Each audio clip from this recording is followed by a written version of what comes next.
Just being honest. Nothing but the truth, yeah. Nothing but the truth, yeah. Honesty, CJ, honesty. CJ, honesty. CJ, honesty. CJ, honesty.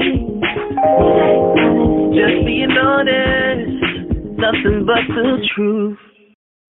Welcome to another episode of CJ Honesty. And today we have a good brother of mine.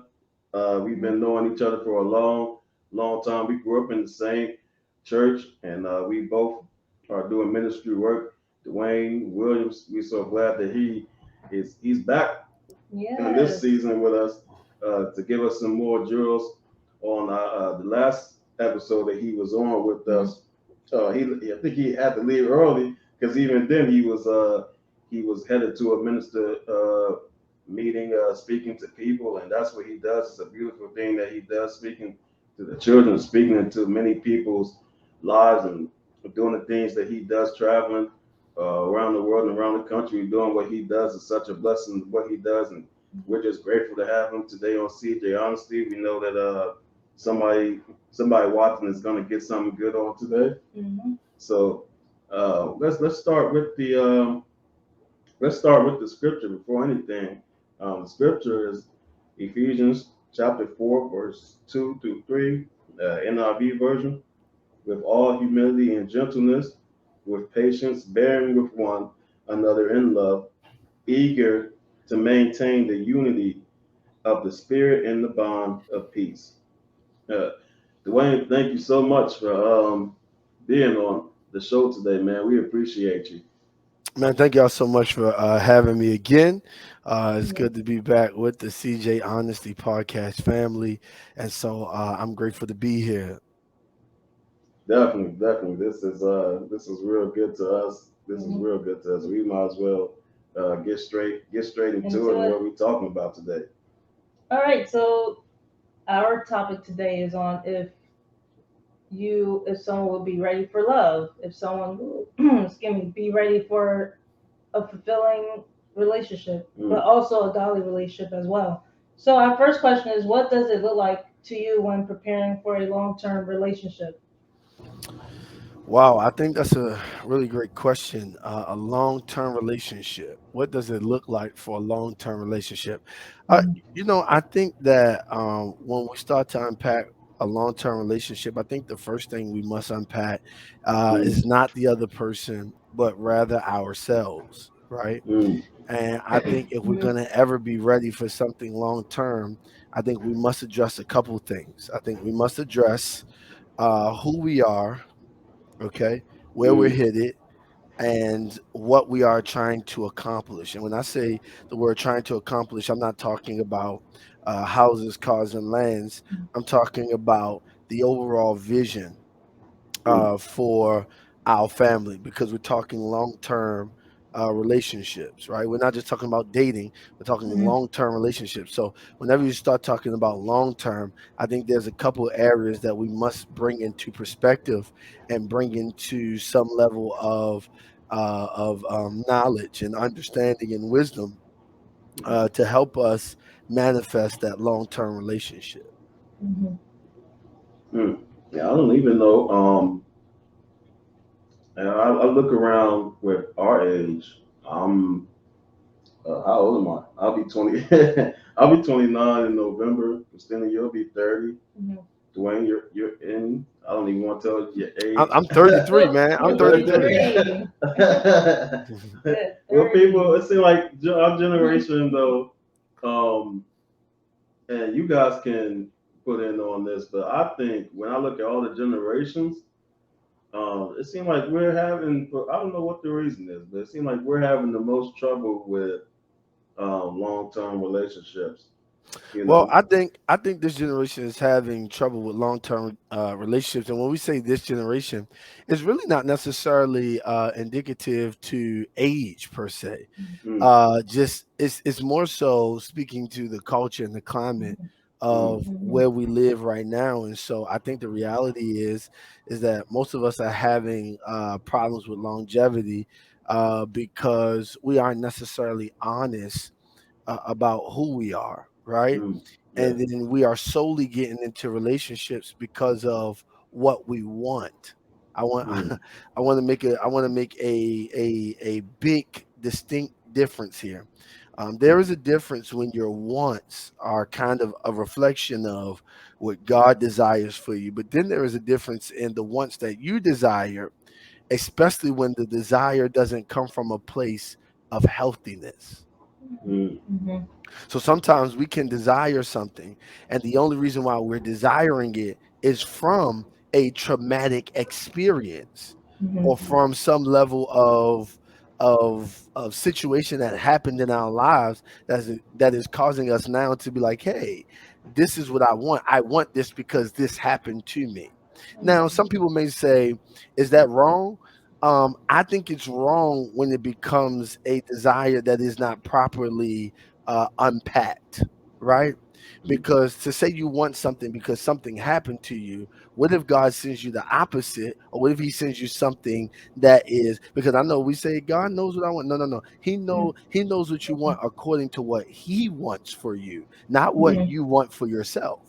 And so mm, the reality of it is that sometimes wants can serve as a distraction when not put in the proper context or not put in the proper place, and it can serve more as a distraction than it can as a healthy embodiment to a relationship.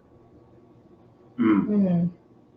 And so you're saying that someone will want something which stems from something traumatic that happened to them. That's what you're saying. I'm saying sometimes. I'm not saying this is Sometimes, for yeah. everybody. This is not for Mhm. all people. But I think Mhm. sometimes some people they tend to go after certain wants because it does come from a place of lack, a place of Mhm. mm, trauma, and so sometimes we just have to be careful that the reason why we're wanting something is because we don't want to experience something again, Mhm. because what happens when that something you experience shows up in the new relationship? Will you mm, just throw it away? No, because I believe that sometimes God allows certain things for the stretching of who we are to become. And there are some things that we cannot avoid because it is designed to stretch us, even in romantic relationships. mm. Mhm. Yeah. So when you talk about the traumatic experiences. Traumatic experiences, of course, they happen when you are adults, but even more so, I think the enemy tries to get to you when you're young, and that Mm, affects your a lot of things when you are an adult if you don't learn how to uh, deal with those things. mhm. Mhm. So, like, do you think that how young do you think somebody should be trained? I think my personal experience, my personal thought with that is that um, your relationships as a child matters are more connected to your romantic relationship when you're an adult than people think. It's like with your relationships, like with your dad or your mom or your grandmother, your friends. Those relationships tie together with the romantic relationship that you will have when you're an adult. And I don't think a lot of people really think about that. So do you think those two things tie together, or do you think it's not really something that ties together? I think that sometimes those two things can be tied together, Mm, right? I think that sometimes um, relationships as a child have an effect on you in your adult life. I don't think mm, that's always the case with everybody, because I think some people make a conscious decision to say, you know what? I understand I didn't have a relationship with my dad. I didn't necessarily have a relationship with my mom. My grandmother raised me, my auntie raised me, but I'm not going to bask in what I did not get. I rather bask in what I did get and mm, move forward. And so I think for some, yes, it does affect their adult life. And then I think for some, it may not, because they've done the work to recognize, hey, there's no need to rest in what I did not get. I might as well celebrate what I did get. Mm. Mm. That's a Yeah. positive way to look at it. What you did Yeah. get, instead of looking at all the negative, getting caught up in the negative things Hmm. in your past. But that's the thing, though. That I'm looking on, social media, and I see a lot of people just struggling, man. They just struggling. Like it seems like they're just struggling with, the girls are talking about what the guys not doing, or the guys talking Oh about, yeah, you that is know, definitely, yeah, yeah. That's a yeah. I think I I have think my thoughts on that, but yeah, I get because people want someone perfect. That's what the problem is. No, you know what? You That's know what what? it is. That's what. Chris, I gotta agree with you, right? Hmm. John, I gotta agree with you guys, man. I think that part of our struggle with relationships is the part that we don't remember, Mm, right? yeah. Somebody asked me a long time ago. They said, Dwayne, um, what kind of keeps you grounded? And I said, you want to know something? I said, number one, God. He always got to slap me in the face to keep me grounded. Like, Bop, boy, get yourself together, Hmm. right? But then number two, I never forgot where I came from. Mm, So when I come across people, John, that I grew up with, I always got love for them no matter how I was treated by them, mm, right? Because I'm not saying that I'm a perfect individual. I'm just saying like I choose to do the work on my human experience, right? And the work that I choose to do is either I could rest in what they did to me and keep living in what they did, or I could just choose to forget about it, just move on from it and just love them where they are right now. And I think sometimes there is a underlying battle between the male component and the female component.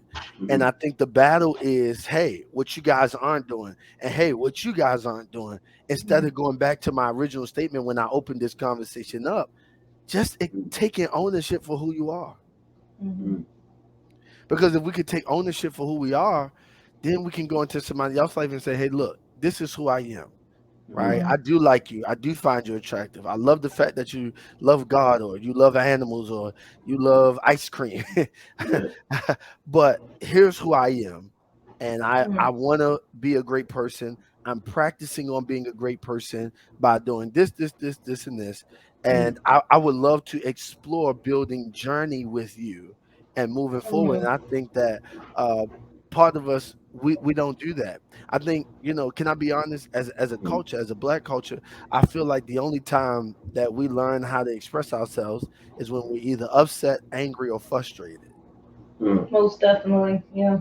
Or Hmm. or being, defensive. Angry, upset, or Yeah, frustrated. And whatever yeah. the reason is, whether it's civil unrest, whether it's, you know, segregation, we Mm, only are upset when we only communicate when we are upset and yeah, irritated and yeah, frustrated and mad.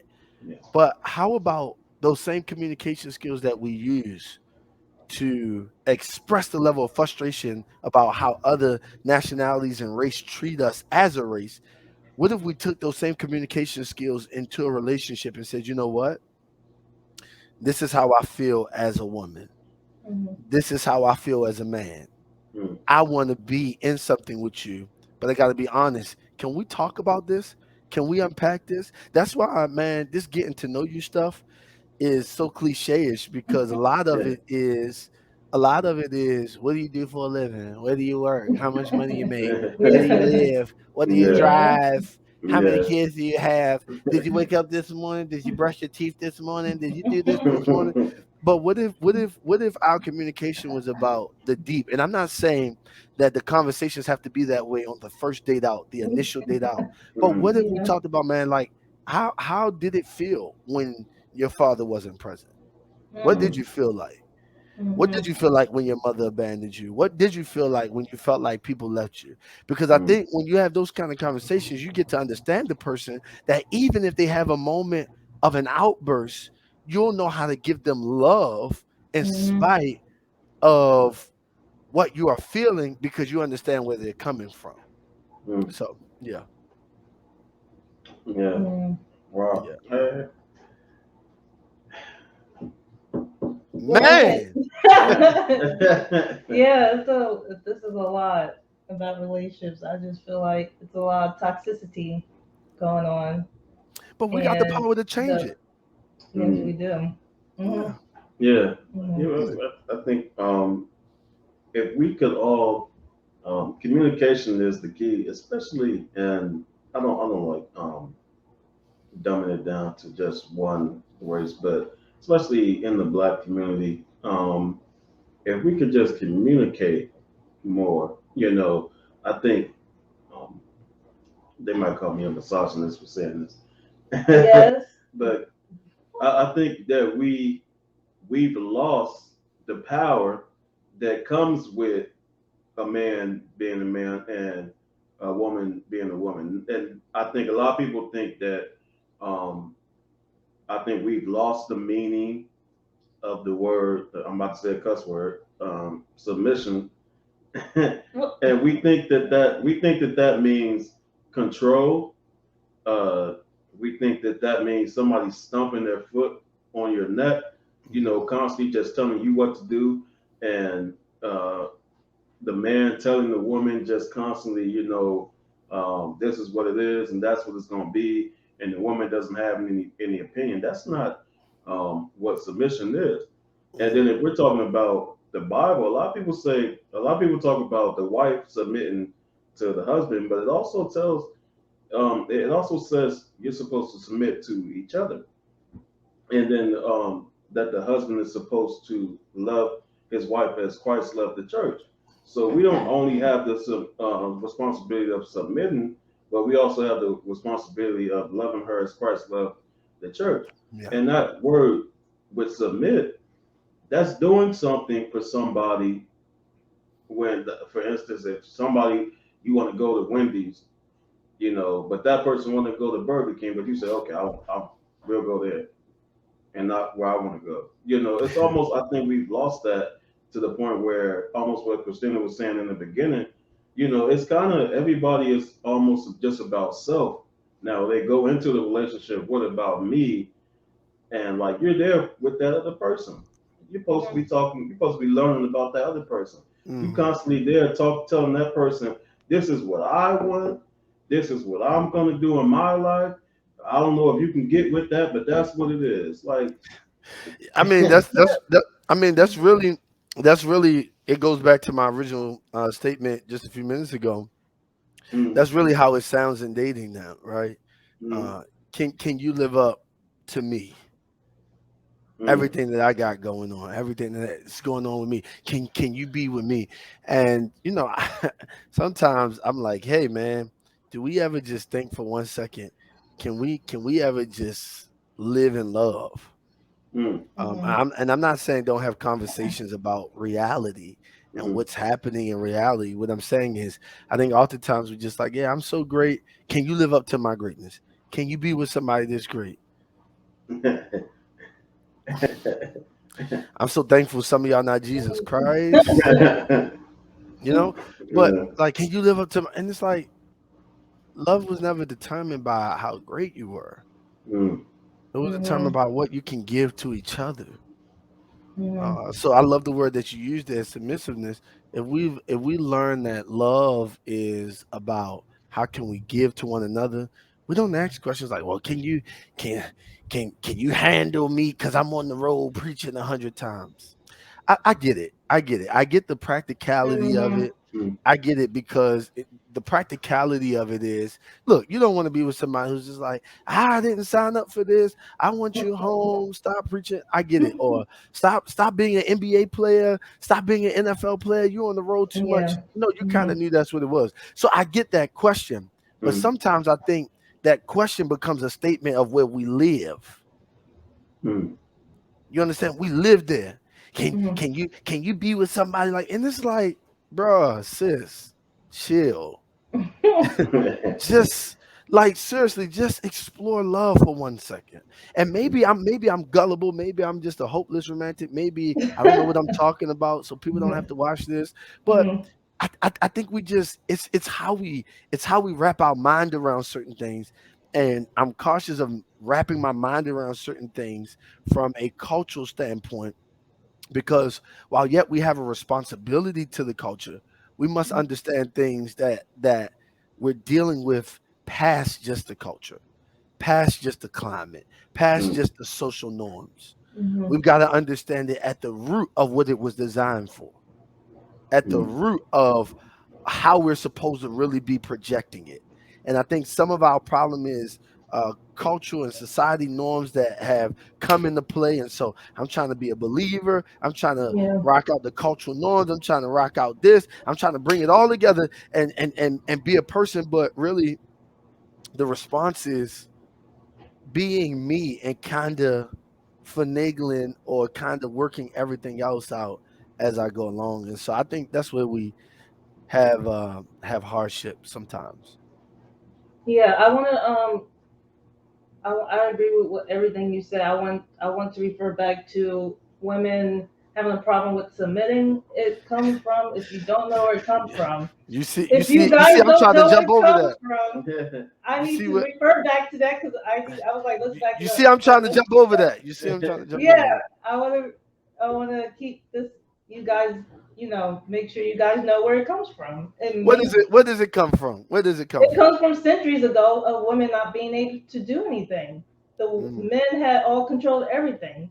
Women mm, weren't able to go have an education. They were just bound to stay home, take care of the mm. kids, have kids, and do all that. Well, So that's where it stems from. we That's can look at that that. whole thing. We can look at that from two standpoints, because here's the thing. I would agree with you, but I would also say this: it wasn't African American men who brought this about. You mm, understand? mm, Mhm. As a culture, we had to do what we had to do to survive. Right now, mm, I would say this: that African American men, we came along, and as time went on, we didn't appropriately appreciate and accurately love on our queens. And I'll take ownership, uh, you know, for the part that I caused in that. But I think that Mhm. we weren't the ones as African American men to be like, "Hey, y'all stay here." This was, a society norm that was brought up, and we kind of just had to walk in it because this is what it was presented. Just like, slavery. They brought us slavery. We didn't ask for it, right? And it was like, mm, hey, y'all gotta live like this. And until we got some level of fight and understanding, we was like, no, we're not living like this. We out of here. We out. Like, we fighting against this.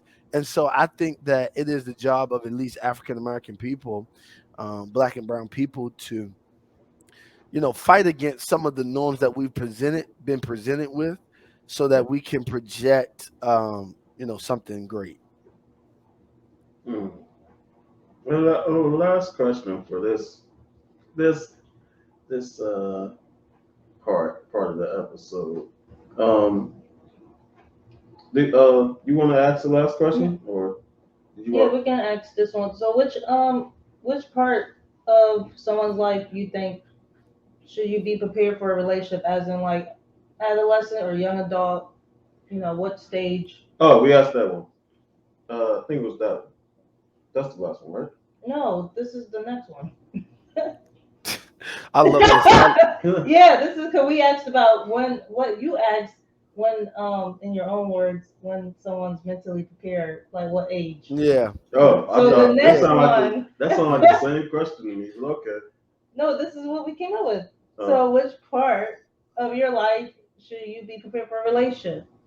What stage? Which stage? I Which mean. stage? Mhm. That's a good question. So in other words, Yeah. you're asking, what point of life do you think that people are ready for a relationship? Yes. What do you Ouch. think? That's Yeah. a tough question, guys. Uh-huh. mm, That's a tough question, mm, because I have a theory, and I don't know that if everyone is going to prescribe to this theory. mm, I know we allow teenagers to date at 16 and 17 yeah. and 18. I get it. This is Yeah. Yeah, this is tough because I don't want to put a number on it. However, I will say this. I think maturity is important when you talk about any type of relationship, friendship, romantic, fam. You need maturity, right? Because you're handling somebody else. You're dealing with somebody else. You're dealing with their emotions. You're dealing with their mindsets. It's maturity. So for me, like, there are some people that believe, in the Christian world, like, hey, get married while you're young. If you with her and y'all 21 and y'all been together for 2 years and now y'all 23, get married. I don't necessarily subscribe to that, Mm, because you know I want to know where your maturity is, right? And mhm. and can I go here? Because like only in true Dwayne fashion, I Yeah. got to go here, or else I wouldn't be me. Mhm. Speaking in tongues and praying and running around the Yeah. church and shouting, it doesn't Mhm. make you mature to handle a relationship or marriage. Mm, yeah. Okay, let Mhm. me back the train up. Just because we can articulate the kingdom agenda, just because we can articulate a sermon well, just because somebody laid their hands on us and made us a path, it doesn't mean that we're mature enough to handle a relationship. Mhm. Mm, Mhm. And so, I'm cautious of telling people what age to get into a relationship, because if you're not mature, don't do it.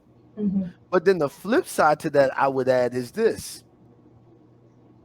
while you are in quest for your wife or for your husband, are you willing to put in the work? Right? One of my guys Mhm. say, are you willing to put some skin in the game mm, to conduct yourself in the most appropriate manner until you get to the place of marriage? Are you willing? Are you able to do that? And now let me say this: there are some people who've gotten married, and hear me, they got married at 5, and they now 70 and they still married. So mm, that's why I don't want to put an age on it, because I can't necessarily say that, oh, you're ready when you're young, oh, you're ready when you're old. No, it's kind of going to depend on the two individuals, Mhm. what work they put in, how they put that work in, and Mhm. how they manifest that. So mm, Mm. Yeah. So yeah, I agree with the maturity because you can be a younger person with a whole lot of maturity, and versus someone who's older. So it really doesn't go by. You shouldn't go by yeah. age. I don't know Yeah, why you people could be an judge. older person and be dumb. You could be a younger person and be Yeah. dumb. You could So be an older person and be immature. You could be a younger person yeah. and be immature. Mm-hmm. I just think that it boils down to maturity for me. Mm-hmm. mm. Yeah. Yeah, yeah. I would say the same thing. I wouldn't. I can't really put that because I've seen it both ways. Like what Dwayne just said, with the younger people being mature, older people not being mature. Yeah. So you can't really. You can't put a number on it. Yeah. Right. That's And for sure. don't let people bully you into the scripture. Man shall not be alone. Yeah, he shouldn't. But let me help you out here. Let me help you out here. He should not. But that don't mean rush to not be alone. Yeah. I hope somebody get that. That don't mean Yeah. rush to not be Mm, alone. Because if you rush and you wind up divorced, Mm. I might clown you. No, please Oh forgive me. no. yeah. Scratch that for the record. Because I can't. One thing I can't stand are people who quote something out of context. Mm. Yeah, you're right. We shouldn't be alone, but I'm not going to rush to not be alone, because I don't want to make God a mockery. I don't want to stand up, take an oath, and be in divorce court 3 years later. Mm. And I'm not coming for anybody that's been divorced, Mhm. but I just think that sometimes we can quote scriptures to people and kind of guilt people into something that they aren't ready for, that they aren't mature enough for. And we've got to be careful of that, because when it fails for them, if it fails for them, and I hope that it doesn't, Mm, what are we going to be saying then? Are we going to be quoting scriptures then? mm. Mm. So Right. just, I would say be careful. So that's my thoughts to that. All right, we will. Yes. We'll continue. We'll We continue on the continue next on. on the next Part two. episode, part two. But don't Yes. miss it.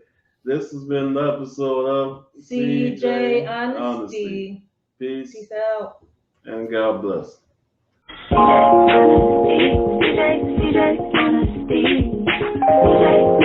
Just being honest, nothing but the truth.